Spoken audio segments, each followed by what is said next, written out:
Hi viewers, welcome to village multi farming YouTube channel.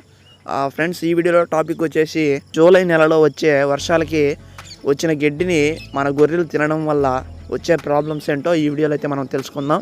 అంతకన్నా ముందు నా ఛానల్ని ఎవరైనా సబ్స్క్రైబ్ చేసుకోకపోతే సబ్స్క్రైబ్ అయితే చేసుకోండి. ఫ్రెండ్స్, బేసిక్గా మే నెల జూన్ నెలలో ఎండలు ఎక్కువగా ఉండడం వల్ల పొలాల్లో గడ్డి అయితే తక్కువగా ఉంటుందన్నమాట. సో దీని కారణంగా యానిమల్స్ అనేవి తక్కువగా గడ్డి వేస్తుంటాయి. సడన్గా ఈ జూలై నెలలో వర్షాలు పడడం వల్ల అప్పటి వరకు గడ్డి తక్కువగా మేసి ఉండడం వల్ల సడన్గా ఈ గడ్డి పచ్చిగడ్డి అనేది ఎక్కువగా వస్తుంది. దీన్ని ఎక్కువగా తింటాయి అన్నమాట. ఓకేనా, ఎంత ఎక్కువగా అంటే వాటి పొట్టలో గాలి చొరబడినంత ఎక్కువగా తింటాయి. దీనివల్ల వాటి యొక్క డైజెస్టివ్ సిస్టమ్ అనేది స్లో అయిపోతుంది. దీని కారణంగా ఏంటంటే వాటి పొట్టలో గడ్డి అలాగే ఉండడం వల్ల టాక్సిన్స్ అనే విష పదార్థాలు రిలీజ్ అయ్యి యానిమల్ అనేది చనిపోవడం జరుగుతుంది. దీన్ని చిటుకు వ్యాధి, పొట్ట ఉబ్బరం అని చెప్పేసి పిలుస్తుంటారు. దీని యొక్క సైంటిఫిక్ నేమ్ వచ్చేసి ఎంట్రోటాక్సిమియా, అంటే ఈటీ అంటారనమాట షార్ట్కట్లో. ఓకేనా ఫ్రెండ్స్, నెక్స్ట్ వచ్చేసి ఈ జూలై నెలలో వర్షాలు ఎక్కువగా వస్తుంటాయి అన్నమాట.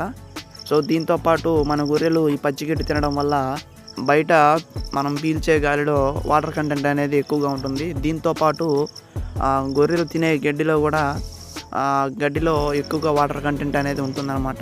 సో ఈ రెండింటి వల్ల యానిమల్స్కి నిమోనియా అంటే దొమ్మ రోగం, అదేవిధంగా బ్లూటంగ్ అంటే నీలి నాలుక వ్యాధి రెండు కూడా రావడం జరుగుతుంది. సో వీటికి మీరు వ్యాక్సిన్ వేయించకపోతే మాత్రం జూలై లోపల వేయించండి. ఒకవేళ ఇప్పటివరకు వేయించకపోతే ఇప్పుడైనా వేయించండి.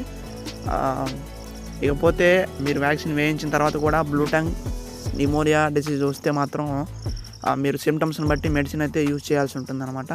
సో మన ఛానల్ అయితే దీనికి సంబంధించిన వీడియోస్ అయితే ఉన్నాయి, ఒకసారి వెళ్ళి చూడండి. నెక్స్ట్ వచ్చేసి ఈ పచ్చిగడ్డి తినడం వల్ల వెయిట్ గెయిన్ అనేది పర్ఫెక్ట్గా రావు. ఎందుకంటే 1 కేజీ పచ్చిగడ్డిని మనం డ్రై చేసినట్లయితే 100 గ్రామ్స్ ఎండుగడ్డి అనేది రావడం జరుగుతుంది. సో ఒక యానిమల్ అనేది రెగ్యులర్గా 1 కేజీ ఎండుగడ్డి తింటే మంచిగా వెయిట్ వస్తుంది అనమాట. అంటే 30 కేజీ లైవ్ వెయిట్ ఉన్న యానిమల్ కనీసం 1 కేజీ ఎండుగడ్డి అనేది తినాలన్నమాట. పచ్చిగడ్డి అనేది వెయిట్ అయితే ఉంటుంది, కానీ ఆ పచ్చిగడ్డిలో ఎండుగడ్డి పర్సంటేజ్ అనేది చాలా తక్కువగా ఉంటుంది. దీని కారణంగా మన యానిమల్స్ పర్ఫెక్ట్గా వెయిట్ గెయిన్ రాదనమాట. ఇదైతే మనం గమనించుకోవాలి. ఓకే ఫ్రెండ్స్, ఈ వీడియో మీకు నచ్చినట్లయితే లైక్ చేయండి, నా ఛానల్ సబ్స్క్రైబ్ చేసుకోండి, అదేవిధంగా పక్కనే ఉన్న బెల్ ఐకాన్ యాక్టివేషన్ చేసుకోండి. ఓకేనా.